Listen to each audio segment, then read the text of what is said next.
Assalamualaikum warahmatullahi wabarakatuh. Perkenalkan, nama saya Yoni Mulyani, NIM 1908107076 dari kelas PGB 4B. Di sini saya dari kelompok 9 pada mata kuliah pembelajaran tarikh di MI akan menjelaskan tentang perkembangan Islam pada masa Daulah Abbasiyah.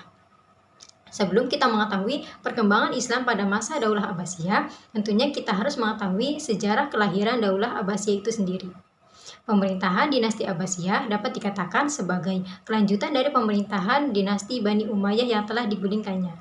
Dinamakan Kekhalifahan Abbasiyah karena para pendiri dan para penguasa dinasti ini adalah keturunan Abbas bin Abdul Muthalib, di mana beliau adalah paman dari Nabi Muhammad SAW.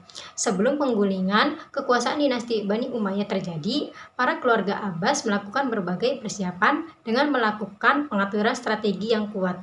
Karena menurut Muhammad bin Ali, salah seorang keluarga Abbas, bahwa perpindahan kekuasaan dari satu penguasa ke penguasa lainnya itu memerlukan berbagai persiapan yang matang dan juga dukungan kuat dari masyarakat. Karena bila tidak, maka usaha untuk mengambil kekuasaan tidak akan berhasil dan bahkan akan mengalami kegagalan yang total. Dinasti Abbasiyah ini berkuasa kurang lebih selama 5,5 abad, mulai dari tahun 132 Hijriah sampai 656 Hijriah atau 750 sampai 1258 Masehi. Selama masa pergerakan, terdapat 5 tokoh yang sangat berjasa di dalam penggulingan kekuasaan dinasti Bani Umayyah.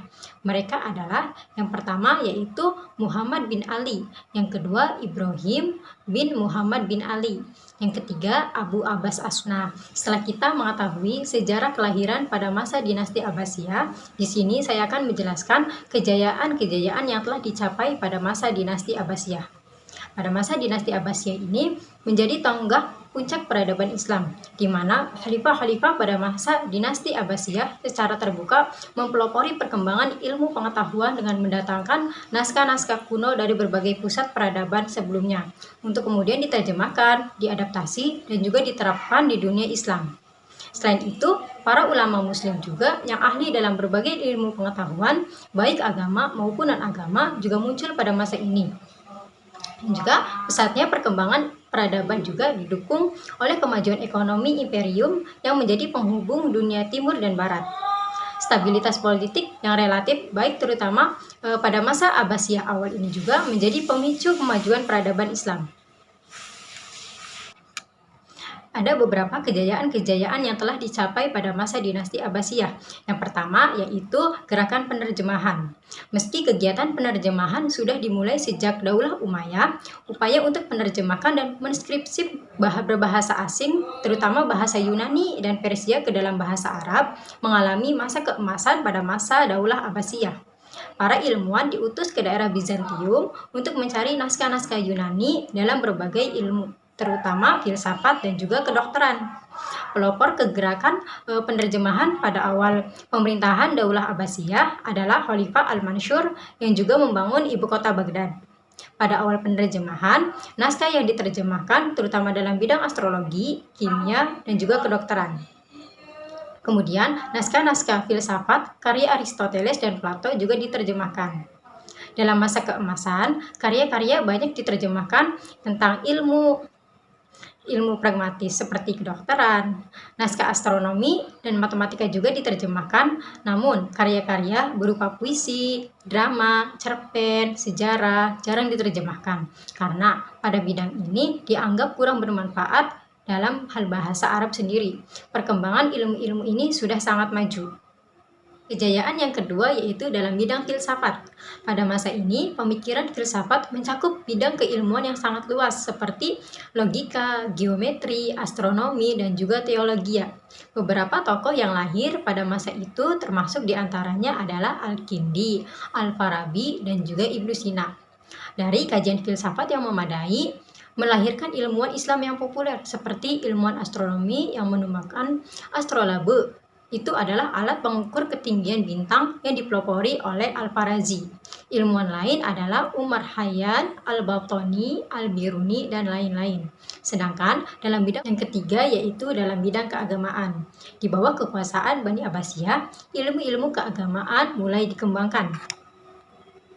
yaitu seperti Yaumul Quran, ilmu tafsir, ilmu kalam, bahasa, dan fikih. Yaitu yang keempat, ada bidang umum.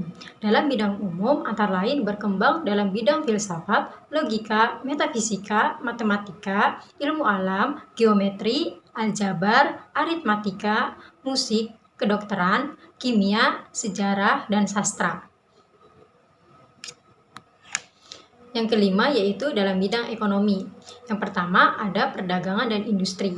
Segala usaha yang ditempuh untuk memajukan perdagangan dengan memudahkan jalannya, seperti dibangun sumur dan tempat peristirahatan di jalan-jalan yang dilewati oleh kafilah dagang, dibangun armada-armada dagang, dan juga dibangun armada-armada untuk melindungi pantai negara dari serangan bajak laut, serta membentuk suatu badan khusus yang bertugas mengawasi pasaran dagang, mengatur ukuran timbangan, menentukan harga pasar, agar tidak terjadi penyelewengan.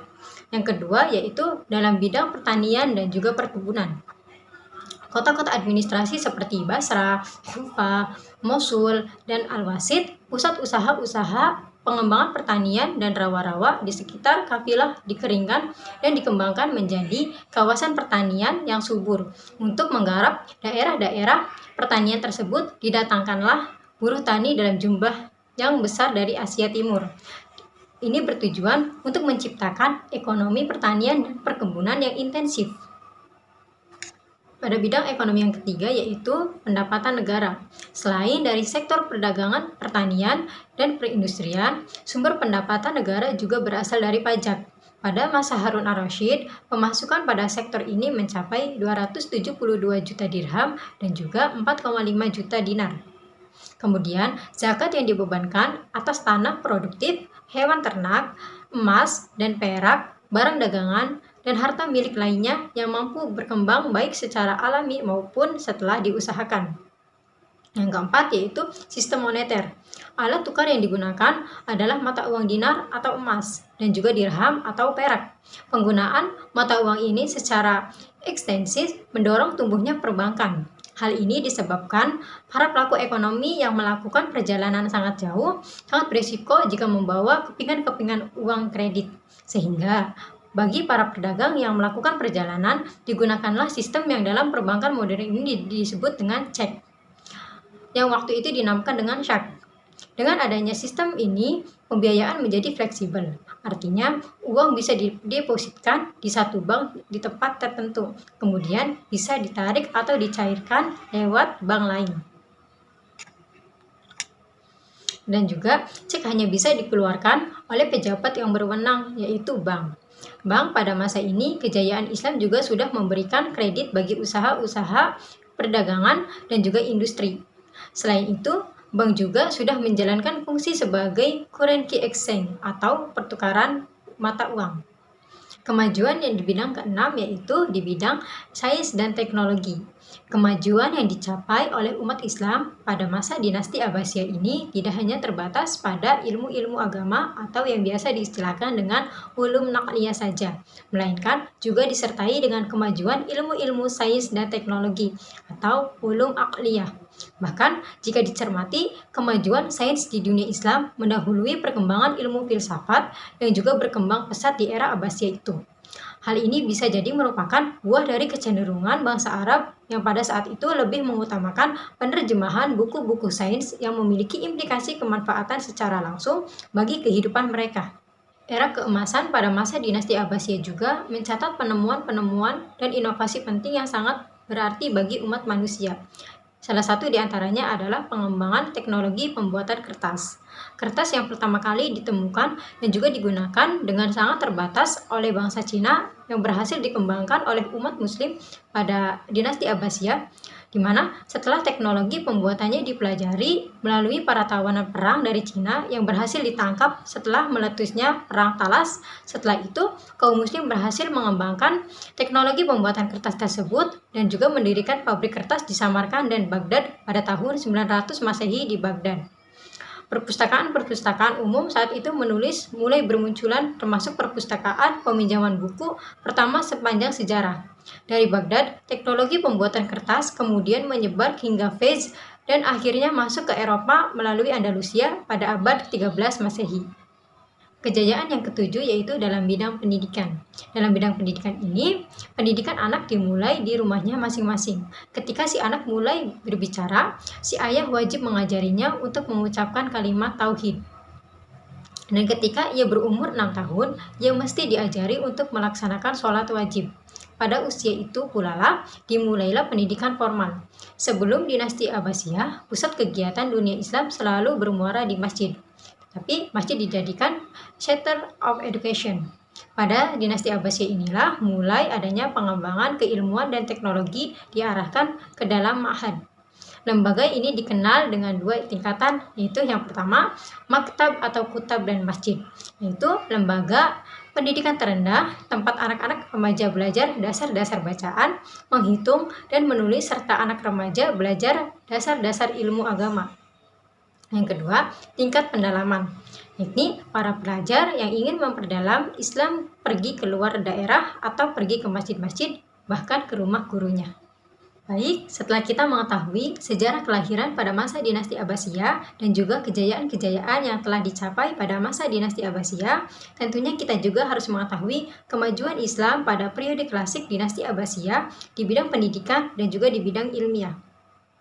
Periode klasik Islam yaitu sejak kelahiran Nabi Muhammad SAW sampai didudukinya Baghdad oleh Hulagu Khan. Pada masa dinasti Abbasiyah ini, Islam mencapai puncak kejayaannya dengan berkembangnya pendidikan dan juga penelitian di bidang sains dan teknologi. Menurut Nuruzzaman Siddiqi, periodisasi sejarah Islam dibagi menjadi 3 periode. Yang pertama yaitu periode klasik, kurang lebih 600 sampai 1258 Masehi. Yang kedua yaitu periode pertengahan, di mana dimulai dari abad ke-13 sampai abad ke-17. Yang ketiga yaitu periodisasi modern, di mana dimulai dari abad ke-18 sampai dengan sekarang. Sekian penjelasan dari saya, kurang dan lebihnya mohon maaf. Wabillahi taufiq wal hidayah. Wassalamualaikum warahmatullahi wabarakatuh.